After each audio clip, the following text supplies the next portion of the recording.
हाँ, तो ब्रेक के पहले क्या कर लिया था हम लोग ने, we were doing ratio analysis. और रेशियो एनालिसिस हम लोग कर रहे थे, we are done with liquidity ratios. Current ratio हो गया, क्विक रेशियो हो गया, कैश रेशियो हो गया, डिफेंस इंटरवल रेशियो हो गया, then cash defence interval ratio हो गया, वर्किंग कैपिटल हो गया, stock to working capital ratio हो गया। उसके बाद में आप लेके गया आपको लेवरेज रेशियोज़ में। और लेवरेज रेशियोज़ में हम लोग ने लर्न कर लिया, लेवरेज रेशियोज़ को दो पार्ट में क्लासीफाई किया है, capital structure ratios and second one is the coverage ratios. उसमें मैं आपको कैपिटल स्ट्रक्चर रेशियोज़ करा रहा हूँ, ठीक है ना। सो ये कैपिटल स्ट्रक्चर रेशियोज़ करते करते इक्विटी रेशियो कराया मैंने आपको। और तब मैंने थोड़ा रियलाइज़ किया कि आपको मैं फाइनेंस की एक बैलेंस शीट पढ़ा दूँ। तो एक फाइनेंस की बैलेंस शीट पढ़ लेते हैं, एक फ्रेश न्यू पेज लेना जहाँ पे सिर्फ ये बैलेंस शीट का फॉर्मेट होना चाहिए, ठीक है। So that will be fun and this is how we try to understand and interpret things better. And before I go head, एक छोटी सी इन्फॉर्मेशन आपके लिए जो मुझे और एक लेक्चर में, हर एक लेक्चर में देनी पड़ रही है आपको, क्योंकि आप तभी सुनेंगे मेरी बात। तो गाइज, एक महाबली नाम का बैच आ रखा है एंड महाबलीज दिख रहे हैं, Sunil sir, Rahul sir, Popli sir, Tuli sir, और हम लोग चारों मिलके कॉम्प्रिहेंसिव बैच लॉन्च कर रहे हैं। सी एंटर का बैच है, ग्रुप 1, सारे सब्जेक्ट्स कवर्ड है। कौन अटेंड कर सकता है? नवंबर 22 के स्टूडेंट्स, मई 23 के स्टूडेंट्स ये बैच अटेंड कर सकते हैं, ठीक है। और ये बैच स्टार्ट हो रहा है अप्रैल 13 से, बट मैं इसके अंदर अकाउंट स्टार्ट कर रहा हूँ गाइज 20 अप्रैल से, ठीक है। सो ज्वाइन दिस बैच, धमाल करेंगे। मैं इसके अंदर अकाउंट्स लूँगा ग्रुप 1 में, और मिनिमम एग्जामेशन टारगेट होगा अपना। और कोड यूज़ कर लो, कभी कभी तो कोड यूज़ कर लो मेरा RM10, क्या कहते हो? आई लव यू। चलिए आगे जाते हैं गाइस, बैलेंस शीट पढ़नी है और देख रहा हूँ कि रिकॉर्डिंग सही हो रही है। चलिए, टाइटल लिखिए, format of balance sheet, format of balance sheet, और ब्रैकेट में लिखना फॉर फाइनेंशियल एनालिसिस। सो ये जो फॉर्मेट है ना, किसी स्टैंडर्ड ने नहीं दे रखा है, इंडियन कंपनीज एक्ट ने नहीं दे रखा है। ये फॉर्मेट बेसिकली फाइनेंशियल डिसीजन के लिए बहुत सही रहता है। So as per the financial analysis, मतलब इंटरप्रिटेशन एनालिसिस करने के लिए कि कंपनी कहाँ जा रहा है, कौन से डायरेक्शन में जा रहा है, बैलेंस शीट को हम दो पार्ट में डिवाइड करेंगे। The first part will be referred to as sources of funds and second part will be referred to as application of funds, ठीक है। So what are the two parts of the balance sheet? First part sources, second part application. यहाँ पे मैं लिखूंगा sources of funds. So I am just putting the lines. 2 column format होगा तो ज़्यादा अच्छा रहेगा। सो गाइज, ये है मेरे sources of funds, 2 column format.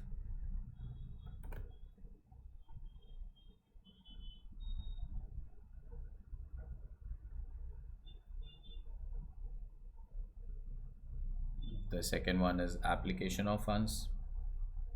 अच्छा, mind you this is not a T format, this is vertical format, आप स्ट्रेट लाइन में लिखना। मैं ट्राई कर रहा हूँ कि आपको एक पेज पे से स्क्रीन में सब दिखा दूँ, इसीलिए मैंने ऐसे दो साइड्स बनाए, बट अपना फर्स्ट साइड चालू होना चाहिए गाइस। बैलेंस शीट का first part, that is sources of funds, ठीक है। चलिए, so I am writing it with the red pen because this is a main title. जैसे हमारे अकाउंट्स की बैलेंस शीट, जैसे यू नो असेट्स और liability होती है ना, यहाँ पे हमारी बैलेंस शीट होती है दो पार्ट में, sources and application. Sources means पैसे कहाँ से आए, एप्लीकेशन मीन्स पैसे कहाँ पे लगाए। बहुत सिंपल, अभी exactly clear with that one. तो सोर्सेज, पैसे कहाँ से आए? पैसे आने की दो जगह, one is share holders funds. मेरे को है ना, ये फॉर्मेट थोड़ा वर्टिकली बनाने दो ताकि आप कंफ्यूज ना हो जाओ।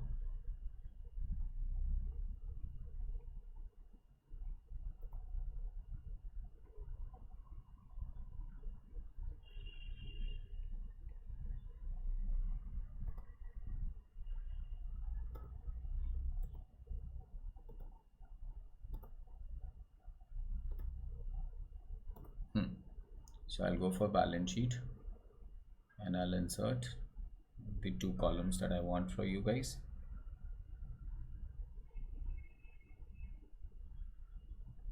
देखता हूँ, अगर वापस ज़रूरत पड़ी तो वापस ले लूँगा.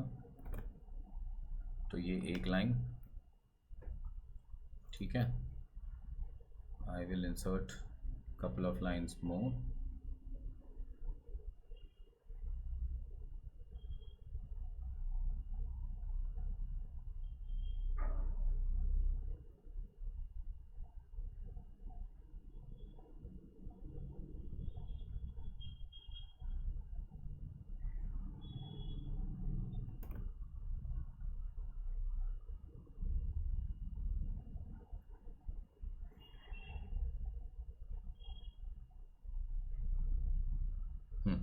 So what I want basically two columns of amounts.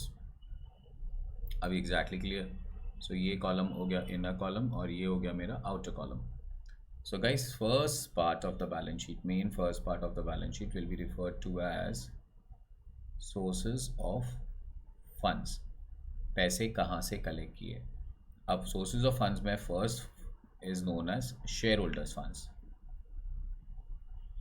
Shareholders funds बोलते हैं इसे. इसे कहते हैं ओनर्स फंड. इसे कहते हैं नेटवर्थ. गाइस इसे कहते हैं equity. Financial world people do refer to one thing as different words. आपको ये सारे वर्ड्स याद रहने चाहिए. कोई अपने को कहेंगे शेयर होल्डर्स फंड्स क्या है. शेयर होल्डर्स फंड्स का मतलब ओनर्स फंड्स भी होता है, मतलब नेटवर्थ भी होता है, मतलब इक्विटी भी होता है. कैसे कैलकुलेट करते हैं शेयर होल्डर्स फंड्स. तो बहुत सिंपल तरीका है. इक्विटी शेयर कैपिटल लेना है. Yes. Add preference share capital करना है. Yes. Equity share capital plus preference share capital करने के बाद ऐड रिजर्व्स करना है. सारे रिजर्व्स आ जाने चाहिए इसके अंदर. अकाउंट्स की तरह free reserve, non free reserve, divisible profit, non divisible profit अपना कोई लेना देना नहीं है. फाइनेंस में रिजर्व्स आर रिजर्व्स.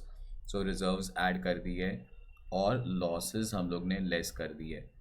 लॉसेस मतलब profit and loss account, debit balance या प्रिलिमिनरी एक्सपेंसेस लेस कर दिए. तो ये मिल गया हमें share holders fund. Share holders funds means owners fund, means net worth, means equity.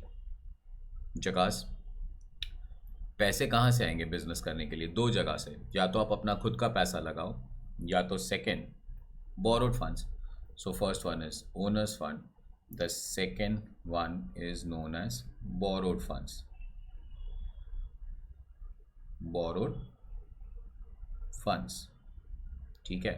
So borrowed funds में क्या आ सकता है. borrowed funds में आ सकता है डिबेंचर. borrowed funds में आ सकता है bank loan. So we only require long term loans, we don't require short term loans. So ये हो गया borrowed fund. So owners fund plus borrowed fund, ये दोनों हम लोग ऐड कर देना. So this is what we call it as total capital employed. क्या कहते हैं हम लोग इसे. total capital employed. जकास sir concept जा रहा है. So it's basically this plus this. ये अमाउंट ऐड कर दो तो आपको मिल जाएगा टोटल कैपिटल एम्प्लॉयड. ये है हमारे फाइनेंस के टर्मिनोलॉजी से बैलेंस शीट. तो यहाँ पे अभी है ना, हम जब रेशियोज करने जाएंगे तो बहुत क्लियर आएगा. अब मैंने आपको कहा था कि मुझे इक्विटी रेशियो निकालना है. तो इक्विटी रेशियो का फॉर्मूला क्या आ गया. इक्विटी. ना व्हेन आई से इक्विटी, आपको समझना चाहिए कि मैं इक्विटी शेयर कैपिटल की बात नहीं कर रहा हूँ. What am I talking about. I am talking about equity, net worth, share holders funds की बात कर रहा हूँ अपॉन टोटल कैपिटल एम्प्लॉयड. मैं जब टोटल कैपिटल एम्प्लॉयड बोल रहा हूँ तो आपको समझ में आना चाहिए कि टोटल कैपिटल एम्प्लॉयड मतलब equity plus debt. This is total capital employed. इतना पैसा लगा है टोटल बिजनेस में. जकास. Too good. ये first part of the balance sheet हुई. जैसे हम लोग कहते हैं asset should be equal to liability, वैसे हम फाइनेंस में कहते हैं that sources should be equal to application. So now sources should be equal to application. So I will again continue with application of funds.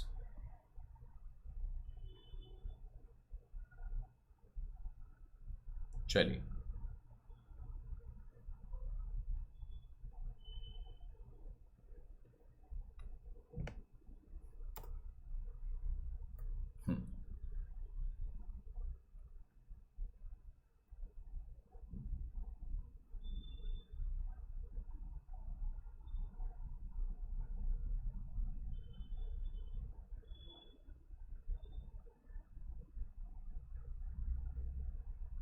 ठीक है, formatting I love it, it's like अगर ये format से करें ना, college level पे तो हम लोग क्या करते हैं पता है, अगर रेशियो एनालिसिस कॉलेज में आते तो उनको बोलते हैं पहले वर्टिकल बैलेंस शीट बनाओ, फाइनेंस वाली बैलेंस शीट बनाओ और फिर रेशियो कैलकुलेट करो.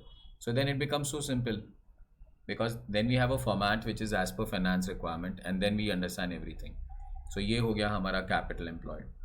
अब हम लोग आगे जाते हैं. What is the second part of a balance sheet? The second part of a balance sheet is application. पैसे कलेक्ट कर लिए, अब पैसे लगाते हैं. So we have application of funds.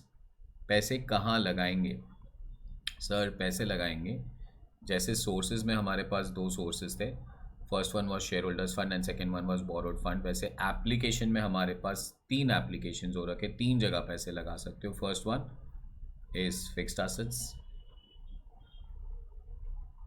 Fixed assets सीधा आउटर कॉलम पे, अगर अलग अलग एसेट्स दे रखे तो इनर कॉलम में लिखो, टोटल आउटर कॉलम में लिख लो. Second long term investments, long term investments. So fixed assets आ गया, लॉन्ग टर्म इन्वेस्टमेंट्स आ गया. And guys third one is working capital. So 1 2 and 3, the third one is known as working capital. कैसे calculate करेंगे working capital? So a current assets लेने हैं सारे. How will we take the current assets? क्या क्या आता है current assets में?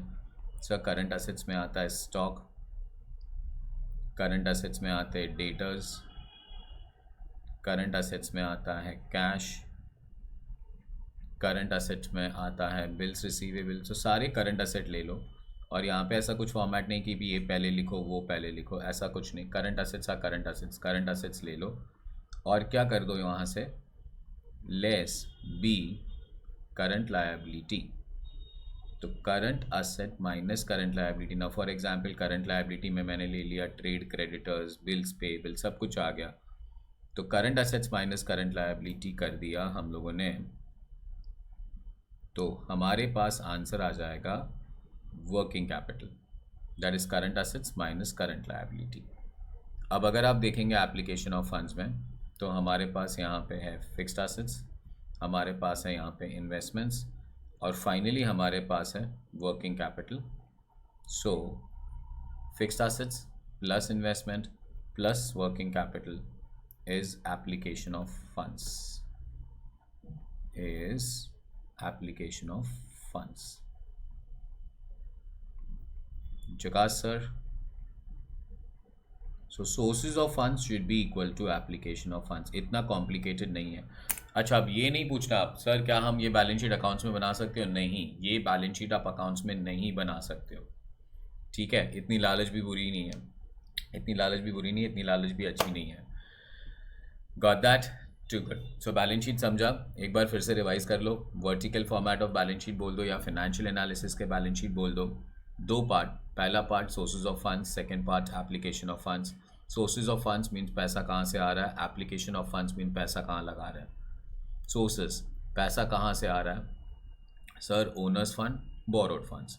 ओनर्स फंड मतलब equity share capital, preference share capital plus reserves minus losses. Borrowed funds मतलब debentures, bank loan. Done. Application of funds पैसा कहाँ लगा रहे हैं सर? पैसा लगा सकते हैं फिक्स्ड एसेट्स में, पैसा लगा सकते हैं इन्वेस्टमेंट्स में, और पैसा लगा सकते हैं working capital. Working capital is current assets minus current liability. Done. जकास पक्का. चलो अब वापस रेशियोज पे आ जाओ. ये फॉर्मेट एक पेज पे होना चाहिए. अब रेशियोज पे आ जाओ. पहले कौन सा रेशियो करा है मैंने? Equity ratio. अब थोड़ा दिमाग ज़्यादा चलेगा. सो इक्विटी रेशियो, अगर टोटल 100 रुपीज़ कलेक्ट किया, डिनोमिनेटर देखो, denominator is total capital employed. अब ना रेशियो समझने भी लगो. रेशियोज को कहां से पढ़ोगे? न्यूमरेटर से नहीं, रेशियोज को ऑलवेज पढ़ना चालू करो डिनोमिनेटर से. रेशियो डिनोमिनेटर से डिफाइन होता है. So what am I trying to find in equity ratio is out of total capital employed equity कितना है. So let's say total capital employed 100 रुपया. ना what is total capital employed? Debt plus equity. Total 100 रुपया है, date plus equity 100 रुपया. उसमें से equity कितना है? इसमें से ओनर्स फंड कितना है? That is equity ratio. So मुझे ये जानना है कि अगर मैं बिजनेस में 100 रुपये लगा रहा हूँ, सोर्सेज ऑफ फंड 100 रुपये कलेक्ट किए, तो उसमें इक्विटी कितना है, उसमें डेट कितना है. इक्विटी रेशियो इज इक्विटी कितना है. Now next ratio is very simple, connecting में निकलेगा। अब रेशियोज पे आ जाते हैं and I continue writing the ratio. Now equity को मैंने दिया था B1 मेरे ख्याल से, B1 कैपिटल रेशियो था, उसके अंदर इक्विटी रेशियो कर रहे हैं। So now B is debt ratio. So first one was equity ratio and the second one is debt ratio. ये formulas बहुत ही fluently, बहुत easily जाने चाहिए अभी आपके। पहला equity ratio किया, अब debt ratio करेंगे। formula आप बताओ। तो formula बहुत simple है। So formula is debt upon equity. debt upon equity नहीं, just hold on.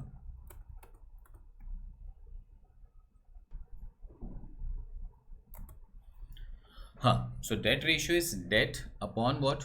Total capital employed. Total capital employed. Equity का फॉर्मूला क्या था? Equity upon total capital employed. Debt ratio का फॉर्मूला क्या है? Debt upon total capital employed. Equity ratio में मैं क्या जानने की कोशिश कर रहा था कि out of total capital equity कितना था। डेट रेशियो में मैं क्या जानने की कोशिश कर रहा हूँ कि out of total capital debt कितना हो रखा है। अभी exactly clear with that one? आप नीचे लिखना कंटिन्यू करना, मैं साइड पे लिख रहा हूँ इंटरप्रिटेशन। बहुत simple, it indicates the proportion of debt out of total capital employed. It indicates the proportion of debt out of total capital employed. Simple as that. So अगर 100 रुपया कलेक्ट किया है, इक्विटी 60 है, तो इक्विटी रेशियो 60 होगा, तो उसका मतलब डेट रेशियो 40 हो जाएगा। अभी exactly clear, we can say 0.6। अगर 100 से मल्टीप्लाई करोगे तो परसेंटेज आएगा। अगर आंसर ऐसे ही रहने दोगे, so if for example debt बोल रहा हूँ, डेट 40 है, टोटल कैपिटल एम्प्लॉयड 100 है, सो 40 डिवाइडेड बाय 100 करोगे तो आंसर क्या आएगा? 0.4। झकास एकदम बढ़िया, टू गुड। चलिए next one, debt ratio, equity ratio, interpretation. This ratio is used to analyze the long-term solvency of the portion. The ratio of greater than 1 would mean a greater proportion of companies' assets are funded by debt and would be a risky scenario. So debt ratio थोड़ा risky हो जाता है, वो मैं धीरे धीरे आगे लेके जाऊंगा आपको। Third ratio, debt to equity ratio. So debt to equity ratio बहुत सिंपल है, नाम पढ़ लो, डेट टू इक्विटी रेशियो। अब हमें ये जानना है कि डेट इक्विटी के कंपैरिजन में कितना है, तो हमारा फॉर्मूला क्या बनेगा? हमारा फॉर्मूला बनेगा debt upon equity. Formula debt upon equity. चुकास है। Interpretation, what does it interpret? Interpretation, it indicates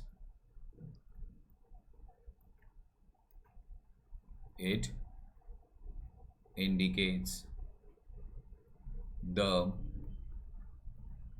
proportion of debt to equity।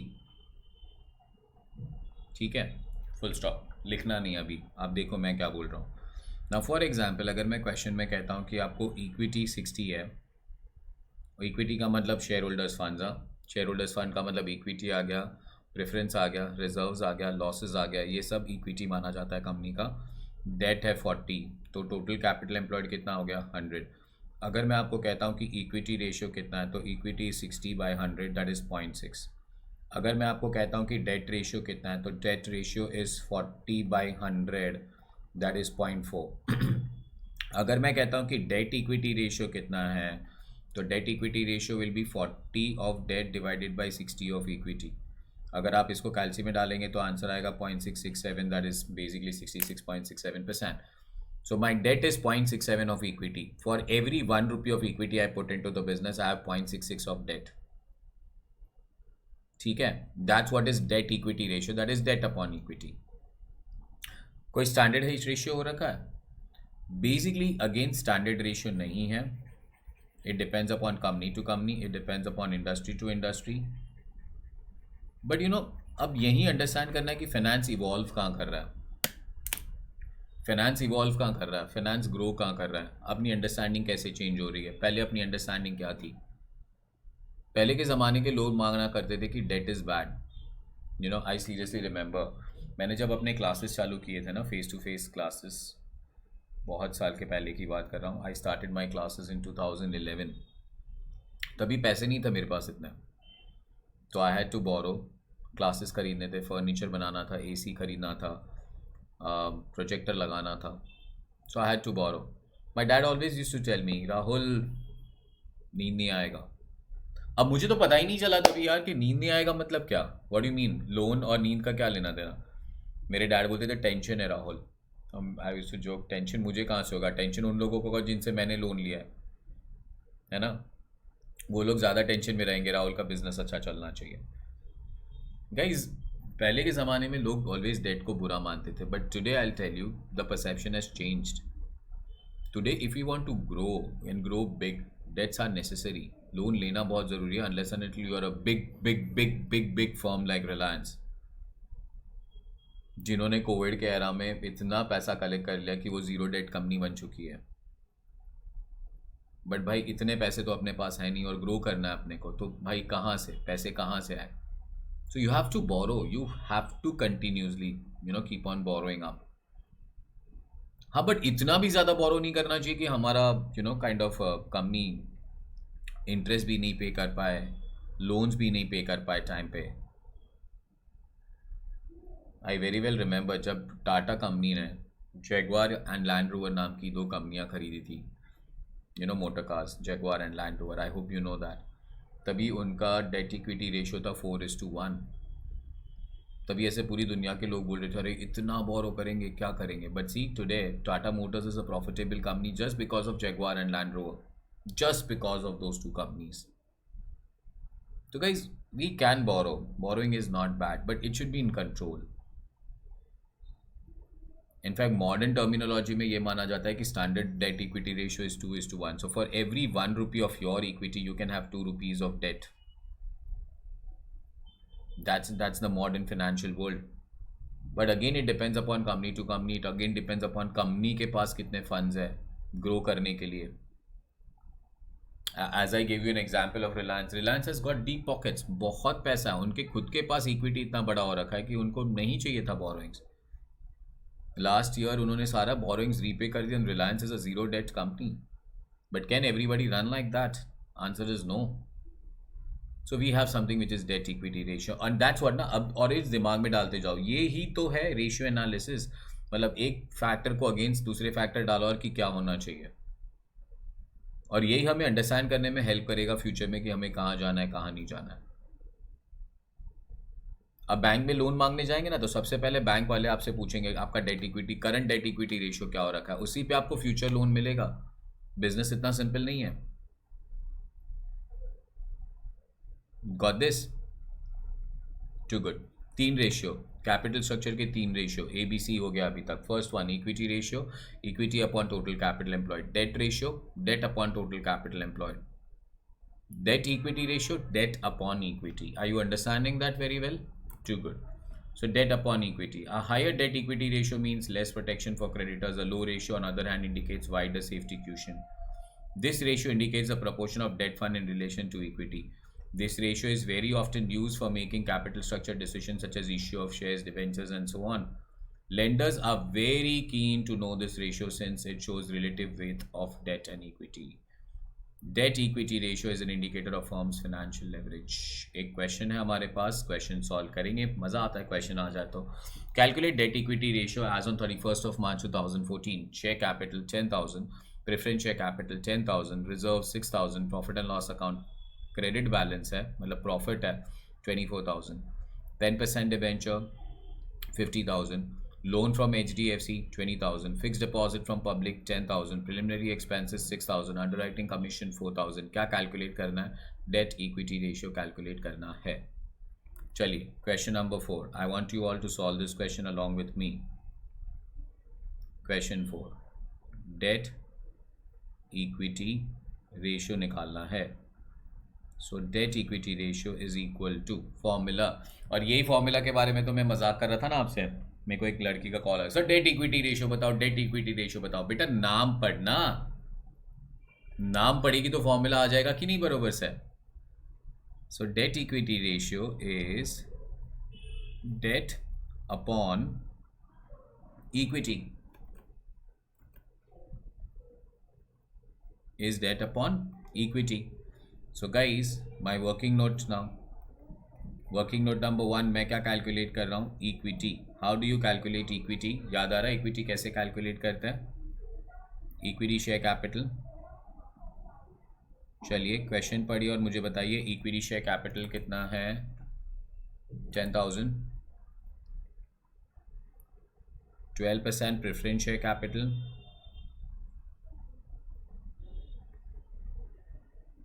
12% preference share capital 10,000. So 10,000 plus 10,000 total capital हो गया अपना 20,000. Do you agree with that? Capital में क्या add करेंगे? Reserves. So capital में add करेंगे reserves. अब reserves में क्या हो रखा है? I have reserve of 6,000, I have profit and loss account of 24,000. So reserve के अंदर मैं बोलूँगा मेरे पास रिज़र्व है 6,000, मेरे पास P&L है 24,000 और क्रेडिट बैलेंस है तो रिज़र्व है। टोटल हो गया 30,000, कैपिटल प्लस रिज़र्व हो गया मेरा 50,000। एंड गाइस लेस क्या करना है मुझे? लेस करना है मुझे लॉसेस। और लॉसेस में क्या दे रखा है मुझे? लॉसेस में दे रखा है preliminary expenses, underwriting commission. This are the losses which is not yet written off. Accounts के टर्मिनोलॉजी में इसे अभी तक राइट ऑफ नहीं किया, इसे बैलेंस शीट असेट साइड पे रखा है, तो इसे राइट ऑफ करेंगे, लॉसेस कैपिटल से निकल जाएगा। तो guys I have got losses के अंदर preliminary expenses, and how much of preliminary expenses? 6,000, under writing commission, and how much is underwriting commission? 4,000. 6,000, 4,000, answer comes to 10,000. 50 minus 10,000, answer comes to 40,000. Chakas. So share capital 10 plus 10 20, reserves 30, total 50 minus losses 10. So अपना equity आ गया 40,000. This is equity. ये हमें मिल गया denominator. My denominator is 40,000. अब मैं numerator में जाऊंगा, क्या ढूंढने जाऊंगा? मैं डेट ढूंढने जाऊंगा। So this is working note, और वर्किंग नोट में मुझे अब ढूंढना है डेट। यही सारे ऐसे क्वेश्चंस दिखेंगे एग्जाम में। सो डेट में क्या क्या है? सर डेट में 10% डिबेंचर हो रखा है, पहले तो 50,000, 10% डिबेंचर 50,000। सर हमारे पास लोन है 20,000 का HDFC का, so loan from HDFC, that is 20,000. guys next one, public से deposits ले रखे हैं, so we have public deposits. अच्छा माइंड यू बट ये डेट में लॉन्ग टर्म लोन्स आने चाहिए, शॉर्ट टर्म नहीं। पब्लिक डिपॉजिट्स या फिक्स डिपॉजिट्स बोला इसीलिए लॉन्ग टर्म है, and that is 10,000. 50 plus 20 is 70 plus 10 is 80,000. so 80,000 is your debt. I'll go on the top and I'll say my debt is 80,000. My equity was 40,000. My debt is 80,000. So 80,000 divided by 40,000 is equal to 2:1. My debt equity ratio is 2:1. Tell me, did you all understand this very well? Pakka, clear, too good. So first one guys, एक बार फिर से equity ratio, equity upon capital employed. Debt ratio, debt upon capital employed. And date equity ratio तो date upon equity. अब guys अगर यहाँ पे equity ratio निकालने के लिए कहा होता ना तो वो भी मैं निकाल लेता। अब आप लिखो मत मेरे साथ, बट देखो अगर इक्विटी रेशियो निकालने को कहा होता, so how would we calculate something which is equity ratio? That is equity upon capital employed. Equity कितना है सर? इक्विटी है 40,000। कैपिटल एम्प्लॉयड कितना है? तो इक्विटी प्लस डेट दोनों आ जाना चाहिए, दैट इज 40,000 डिवाइडेड बाई 1,20,000। मेरा आंसर आएगा 0.33:1. That means out of every 1 rupee that I have collected 1/3 equity है। अगर कोई डेट रेशियो बोलता तो डेट रेशियो कैसे कैलकुलेट करते हैं पता है? Debt upon total capital employed. Debt upon total capital employed, answer आता 0.67:1. So that is 2/3. मतलब हर एक रुपए पे 0.67 मेरा डेट से आया, हर एक रुपए पे 0.33 मेरा इक्विटी से आया. और डेट इक्विटी का रिलेशन कितना है sir? Debt is 2 times of equity. मतलब हर एक पैसा मैं अपने जेब से डाल रहा हूँ तो 2 रुपया लोन, अपने जेब से 1 रुपया 2 रुपया लोन, अपने जेब से 1 रुपया 2 रुपया लोन. क्लासिक, क्लियर, तीनों रेशियो गए दिमाग के अंदर, चकास बोलो. और अब वो जो वर्टिकल बैलेंस शीट करा है उससे थोड़ा हेल्प मिल रहा है कि नहीं मिल रहा है? Sources of funds: equity, debt, application of funds, fixed assets, investments, working capital, that is current assets minus current liability. Chakas? Too good. Lovely. चलिए अब आगे बढ़ते हैं और भी आगे बढ़ता है. So then I have debt ratio हो गया, इक्विटी रेशियो हो गया, डेट इक्विटी रेशियो हो गया. ये तो फॉर्मेट पे चला गया था. इक्विटी रेशियो तो मैंने आपको लेक्चर नंबर 2 पे करा दिया था. So this is my equity ratio. This are my capital structure ratios that I am teaching you.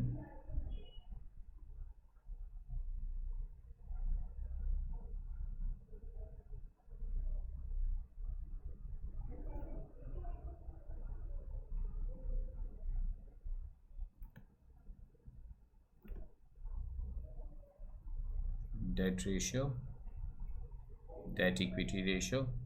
We are done with question number 4 also, and we'll go to fourth ratio, that is D now. आगे बढ़ता है. Debt to total asset ratio. Debt to total asset ratio. So guys, नाम again clear है. Debt to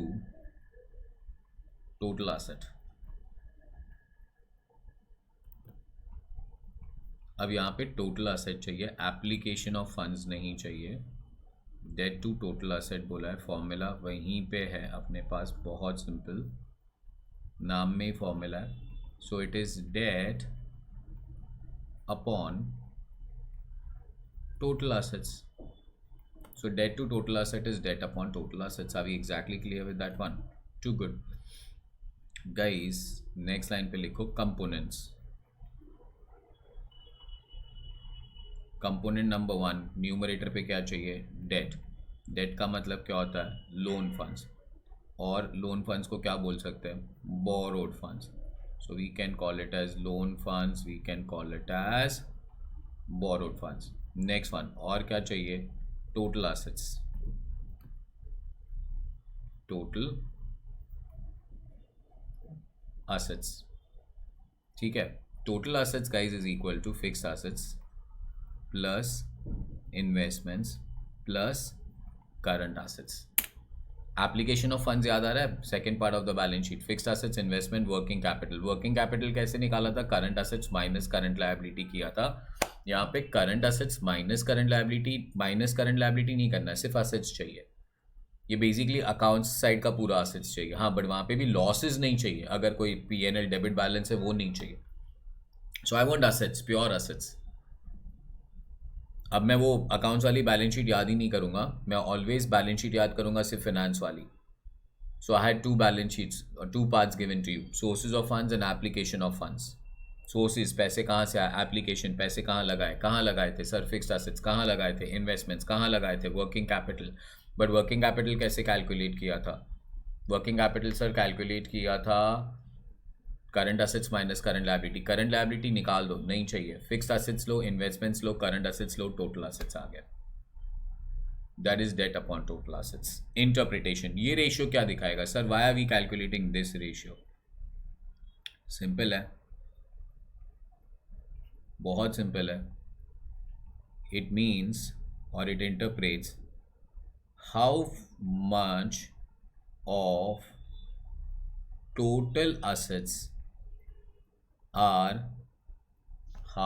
total assets are funded by debt. How much of total assets are funded by debt? A higher ratio indicates risk it indicates higher debt, है ना guys. Debt upon total assets, अगर हमारे business में 100 रुपए के assets हो रखे, denominator always ratio analysis को डिनोमिनेटर से पढ़ना है, ऑलवेज डिनोमिनेटर से पढ़ना है. जकास. So guys formula debt upon total assets, denominator पे क्या रखा है, टोटल एसेट्स. हाँ सर एकदम बढ़िया. So guys how much of total assets, 100 रुपए के टोटल एसेट्स, उसमें डेट कितना है, मतलब अगर बिजनेस में 100 रुपए के एसेट्स लगा के रखे तो कितने लोन से आए.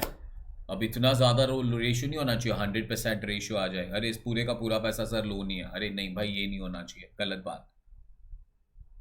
सो a higher ratio indicates higher risk, it indicates higher debt, and it definitely interprets how much of total assets are funded by debt. Are we exactly clear with that one? That is known as debt to total asset ratio. First one, equity ratio, equity upon total capital employed. Debt ratio, debt upon total capital employed. Debt equity ratio, debt upon equity.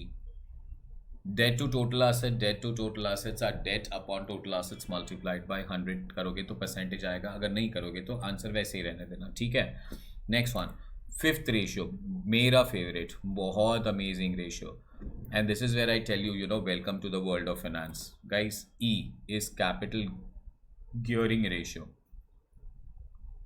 Capital gearing ratio, ई capital gearing ratio, favourite है मेरा capital gearing ratio. क्या formula है, formula is capital bearing fix rate, capital bearing fix rate upon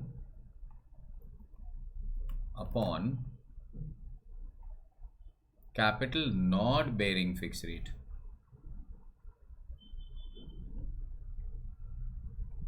Capital bearing fixed rate upon capital not bearing fixed rate. Sir, what do you mean by this? What do I mean by this is not to worry. बहुत simple सी चीज़ है guys. कौन सा capital है जिसको हमें fix rate of return देना पड़ता है? So what is a capital which bears fix rate? Sir capital that bears fix rate is preference capital. हाँ, इज डिबेंचर. पर सर डिबेंचर कैपिटल का होता है, अकाउंट्स मत सोचो, अकाउंट्स मत सोचो गाइज. यहाँ पे सोर्सेज ऑफ फंड्स, इक्विटी और डेट, उसका टोटल कैपिटल एम्प्लॉयड था, मतलब इतना कैपिटल हम लोग ने बिजनेस में लगाया. यहाँ पे कैपिटल का मतलब हमारा शेयर कैपिटल नहीं होता है. फाइनेंस में व्हेन वी से कैपिटल का मतलब होता है कि कितना पैसा बिजनेस में लगाया. सो प्रेफरेंस शेयर कैपिटल, इनको फिक्स रिटर्न देना पड़ता है. If you remember, preference share gets a fix return of dividend, debenture को भी फिक्स रिटर्न देना पड़ता है, बैंक लोन को भी फिक्स रिटर्न देना पड़ता है. So any amount that we have invested into business, जो भी पैसा हमने बिजनेस में लगाया जिनको फिक्स रिटर्न देना पड़ता है ना, उनको हम कहते हैं capital bearing fix rate. So preference share capital plus debenture plus bank loan divided by what is the capital which does not bear fix rate. The capital that does not bear fix rate is equity. But यहाँ पे सिर्फ equity share capital नहीं चाहिए, मुझे चाहिए equity share holders fund चाहिए. Sir अब ये नया क्या है, इक्विटी शेयर होल्डर्स फंड्स क्या है? इक्विटी शेयर होल्डर्स फंड्स क्या है बेटा? देखिए आराम से, आराम से देखना. और इसीलिए कहता हूँ कि फाइनेंस जाना चाहिए खून में. तो do you remember share holders funds? हाँ सर, शेयर होल्डर्स फंड्स तो याद है, तो बस सब याद आ जाएगा. अभी रुकिए आप, अगर आपको शेयर होल्डर्स फंड्स याद है तो आपको सब याद है. क्या है ये share holders funds? Share holders funds है equity share capital plus preference share capital plus reserves minus losses 1 2 3 4 done. अब ये जो अमाउंट आया इस अमाउंट को हम लोग कहते हैं शेयर होल्डर्स फंड्स, बरोबर कि नहीं। अब ये शेयर होल्डर्स फंड्स के अंदर से हम लोग निकालेंगे दो वर्ड। कितने वर्ड निकालेंगे? दो। पहला इक्विटी शेयर होल्डर्स फंड्स, दूसरा प्रेफरेंस शेयर होल्डर्स फंड्स। पहला कौन सा? Equity share holders funds. दूसरा कौन सा? Preference share holders funds. किसके अंदर से निकाल रहे? शेयर होल्डर्स फंड्स के अंदर से निकाल रहे। सो this is my equity share holders fund and this is my preference share holders fund. This is share holders funds, ये पूरा शेयर होल्डर का फंड है। अब ये शेयर होल्डर का फंड के अंदर कौन से दो लोग बचे हुए हैं? इसके अंदर कौन से दो लोग हैं? इक्विटी है और प्रेफरेंस है। तो इसमें से इक्विटी का कितना, इसमें से प्रेफरेंस का कितना?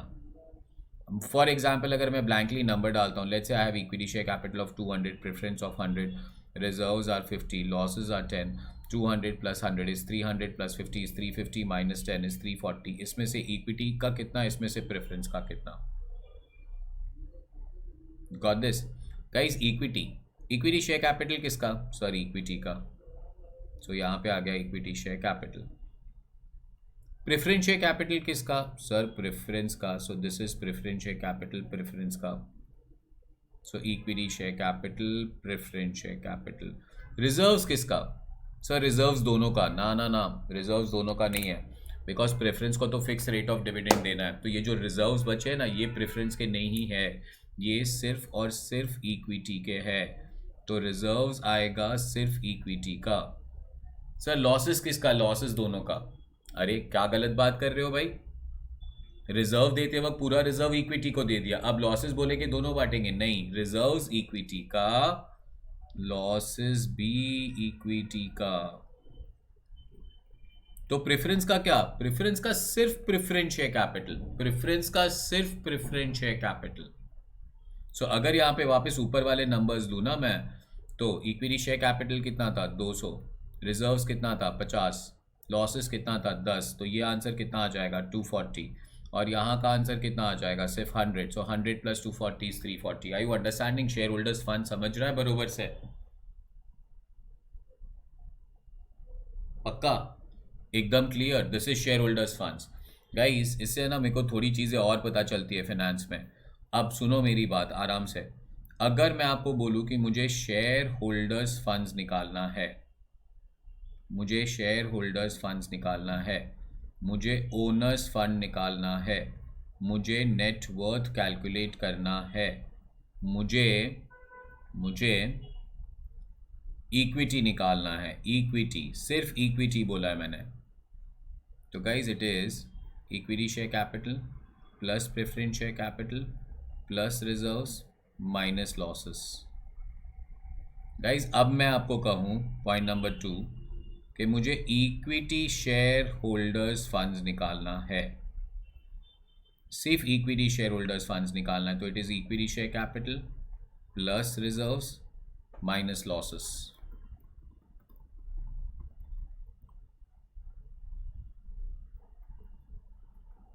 Equity share capital plus reserves minus losses.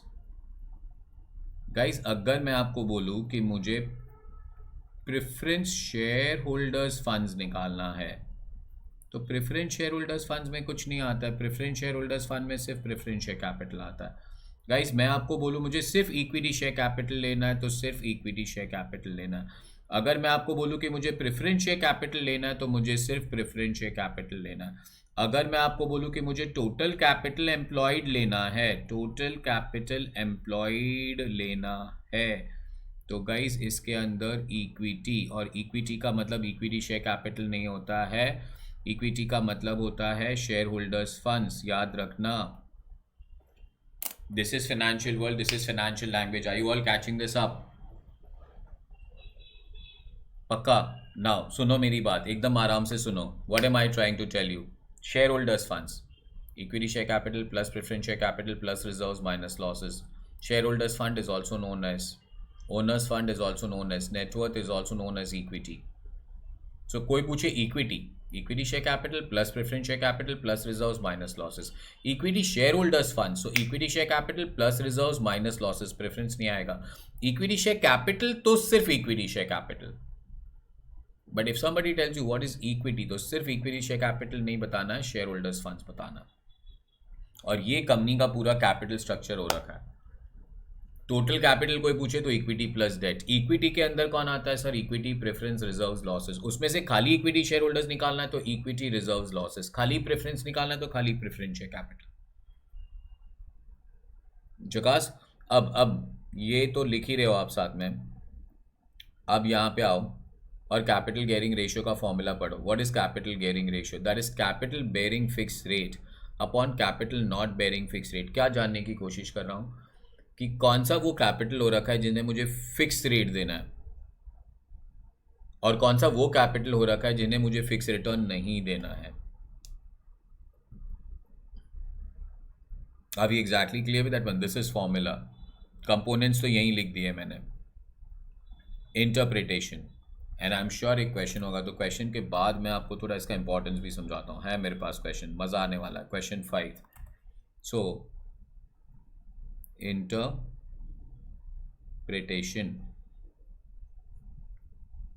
it indicates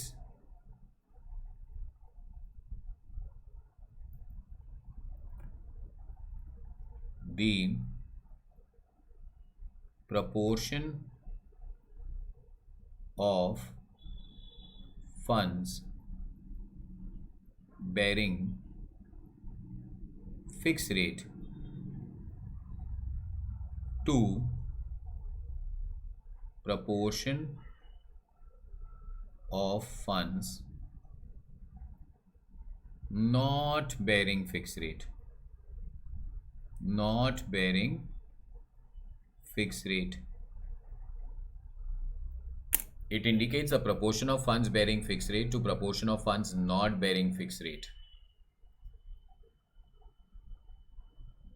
Are we exactly clear with that? Sir क्यों निकालना है हमें? रुको, मैं आपको समझाता हूँ क्यों निकालना है. बिकॉज ये रेशियो तो समझाने में मेरे को बहुत मज़ा आता है. कैपिटल गियरिंग रेशियो, गियर्स, गाड़ी के गियर्स होता है ना, वैसे ये गियरिंग रेशियो हो रखा है. समझाता हूँ मैं, क्वेश्चन के साथ समझाता हूँ. क्या कहते हो? उठाए ना एक question. Question number 5. Question number 5. चलिए.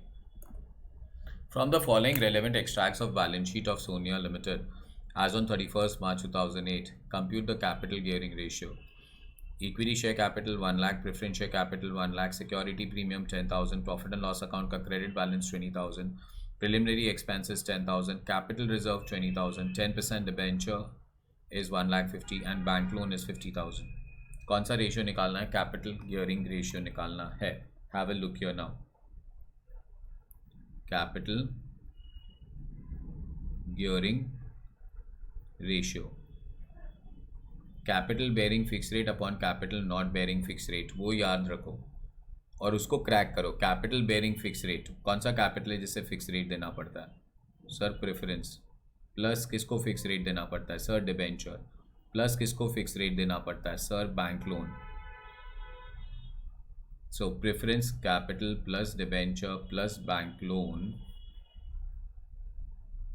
divided by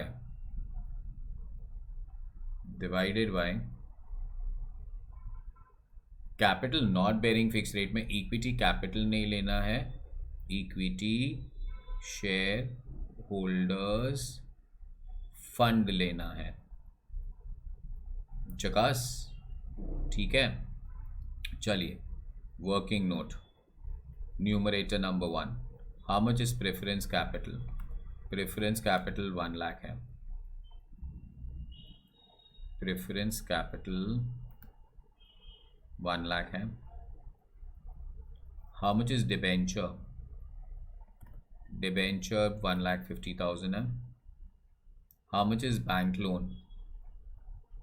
बैंक लोन मेरे ख्याल से 50,000 है. सो 1 lakh plus 1,50,000, 250 plus 50,000 is 3 lakh. Capital bearing fix rate is 3 lakh. 3 lakh के कैपिटल को फिक्स रिटर्न देना ही देना है. And capital not bearing fix rate मतलब इक्विटी शेयर होल्डर्स फंड कैसे कैलकुलेट करेंगे? तो इक्विटी शेयर कैपिटल, सिर्फ इक्विटी शेयर कैपिटल 1 लाख. इसमें क्या ऐड करेंगे? रिजर्व्स. इसमें जनरल रिजर्व हो या कैपिटल रिजर्व हो, कोई लेना देना नहीं है. Security premium 10,000, PNL 20,000, 10 plus 20 30 plus capital reserve 20 50,000 अपना रिजर्व्स हो रखा है, माइनस लॉसेस करना है. सो 10 20 20 50 preliminary expenses 10 minus preliminary expenses 10. So 1,50,000 minus 10,000 is 1,40,000. 3 lakh minus नहीं, 3 lakh divided by 1,40,000. Equity capital is 1,40,000. So guys 3 lakh divide by 1,40,000. कैलसी लेके आ रहा हूँ.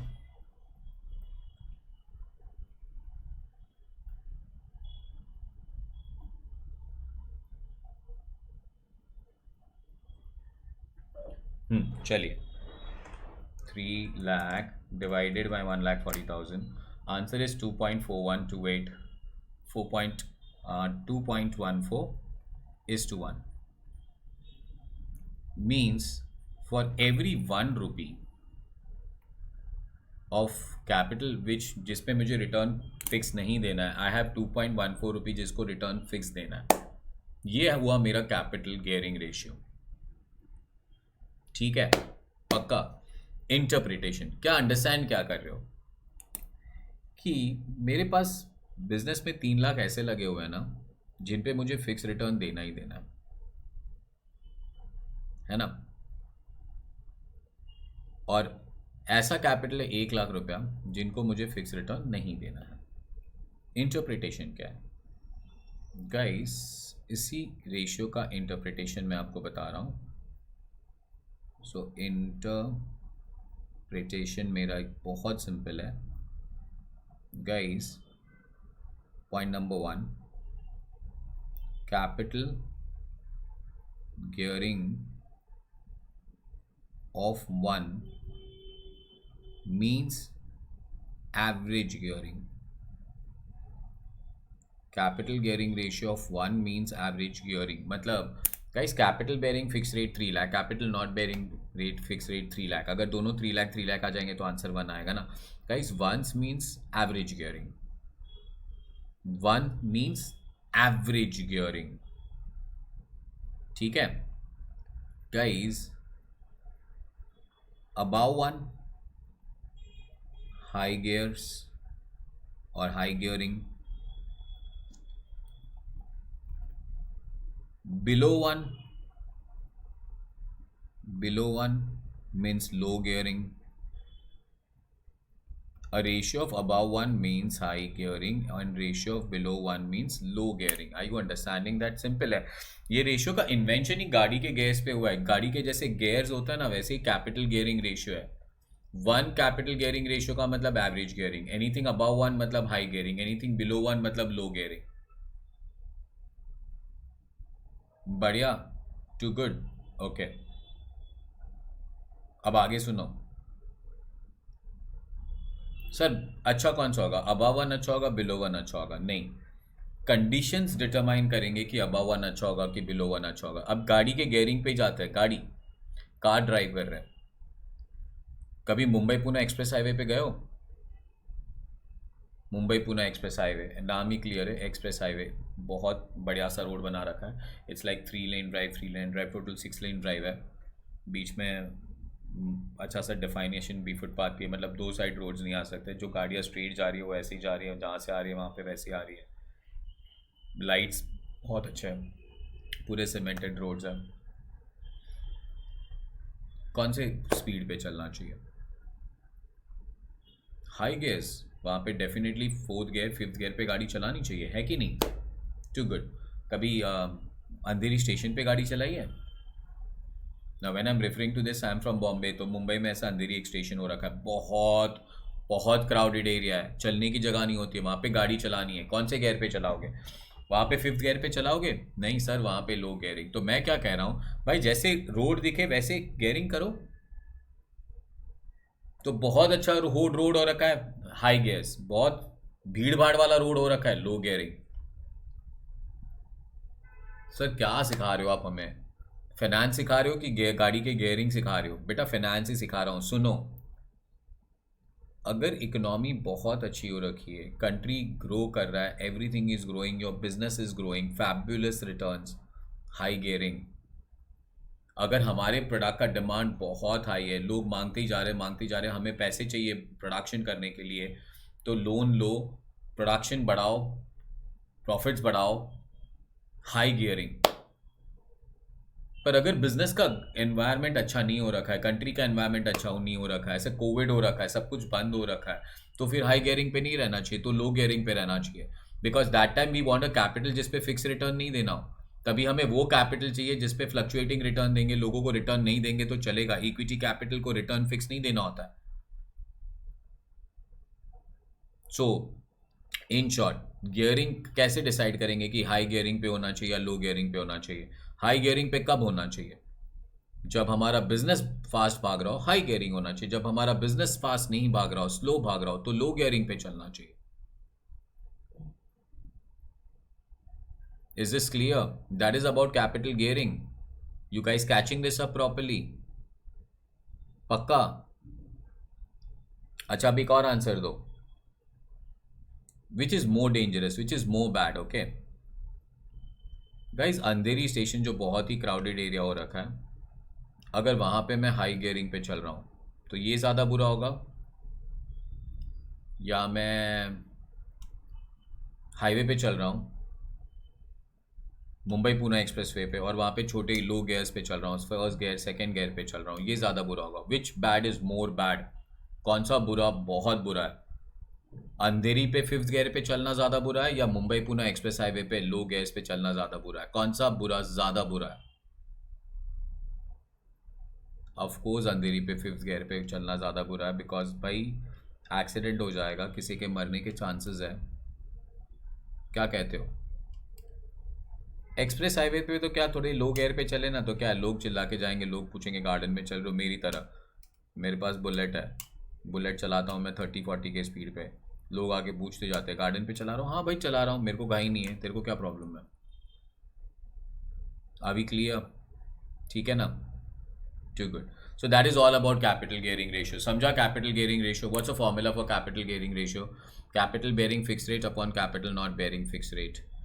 आई am adding ratios to your level. हाँ, रेशियोज ऐड करते जा रहा हूँ। सबसे पहले कैपिटल स्ट्रक्चर रेशियो में guys, debt ratio debt upon capital employed, equity ratio equity upon capital employed, debt equity ratio debt upon equity, debt to total asset ratio debt upon total assets, and fifth ratio capital gearing ratio, that is capital bearing fixed rate upon capital not bearing fixed rate. Are you exactly clear with that? Too good. चलिए, बहुत बोल दिया, ऐसे बोलते ही जा रहा हूँ 1 घंटे से, थक गया हूँ थोड़ा। लेक्चर नंबर 4 पे कंटिन्यू करेंगे, ठीक है? I love you all, take care guys.